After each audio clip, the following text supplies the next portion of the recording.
அஸ்ஸலாமு அலைக்கும் வரஹ்மத்துல்லாஹி வபரகாத்துஹு. நாங்கள் தொழுது கொண்டிருக்கிற சந்தர்ப்பத்தில் ஒரு சில நேரங்களில் சைத்தானுடைய தீண்டுதல் காரணமாக நாங்கள் தொழுது கொண்டிருக்கின்ற ரக்காயத்துக்கள் எண்ணிக்கை எத்தனை என்று சொல்லி மறந்து போயிடும். அது நாங்கள் 4வது தொழுகின்றோமா, இல்லை அது 3வது தொழுகிறோமா, இல்லை 5வதுக்கு பெய்த்தமான்னு சொல்ல ஒரு சந்தேகம் ஒன்று ஏற்படும். இவ்வாறான சந்தர்ப்பங்களில் இவ்வாறான சந்தேகம் ஏற்படும் போது நாங்கள் என்ன செய்யணும் என்று சொல்லி ரசூலுல்லாஹி ஸல்லல்லாஹு அலைஹி வஸல்லம் அவர்கள் ஒரு சில வழிகாட்டல்களை மேற்கொண்டிருக்கிறாங்க. நாங்கள் அதை முஅத்தா நபிமொழி தொகுப்பிலிருந்து பார்க்க இருக்கிறோம்.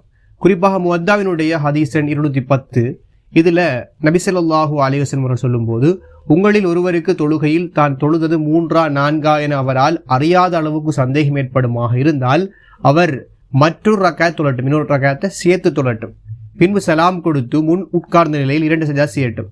அவர் தொழுதது 5வது ரக்காயத்தாக இருந்தால் அவர் செய்த 2 சஜதாக்களும் 5வது ரக்காயத்தும் சேர்ந்து 2 ரக்காயத்தாக ஆகிவிடும். அது 4வதாக இருந்தால் அந்த 2 சஜதாக்களும் சைத்தானுக்கு மூக்குடைப்பாக அமையும் என நபி ஸல்லல்லாஹு அலைஹி வஸல்லம் அவர்கள் கூறிய செய்தியை நாங்கள் அபு சயீத் குத்ரி ரலியல்லாஹு அன்ஹு அறிவிப்பதாக நான் பார்க்கலாம். குறிப்பாக இது முஸ்லீம், அதே மாதிரி அஹமதில் இடம்பெறுப்பதை பார்க்கலாம்.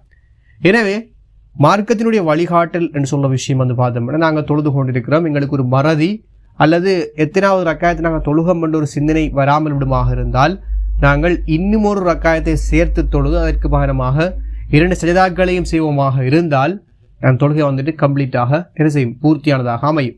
இதுதான் மார்க்கத்தினுடைய வழிகாட்டலாக இருக்குது. இதை நாங்கள் 211வது 212வது 213வது செய்தியிலையும் இந்த ஹதீஸை நாங்கள் பார்த்துக்கொள்ளையிலும் 211 பார்த்தோம் என்று சொன்னால், உங்களில் ஒருவருக்கு தொழுகையில் சந்தேகம் ஏற்பட்டால் தொழுகையில் மறந்ததாக கருதுபவர் நினைவுபடுத்தி தீர்மானம் செய்யட்டும், அதை தொழட்டும். பின்பு உட்கார்ந்த நிலையில் மறதிக்கான 2 சஜதாக்கள் செய்யட்டும் என்று அப்துல்லாஹ் இப்னு உமர் ரலியல்லாஹு அன்ஹு அவர்கள் கூறிய செய்தியை நாங்கள் பார்த்துக்கொள்ளலாம்.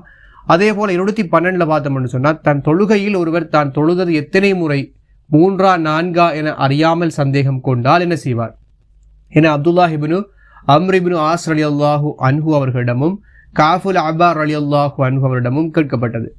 அதற்கு அவர் மற்றொரு ரக்காத் தொழட்டும், இருப்பில் இருந்தவாறே 2 சஜதா செய்யட்டும் என இருவரும் பதில் கூறினார்கள் என அதாவு இப்னு யசார் கூறுவதாக இந்த முஅத்தா நபிமொழி தொகுப்பில் நாங்கள் என்ன செய்யலாம், இதை பார்த்துக்கொள்ளலாம்.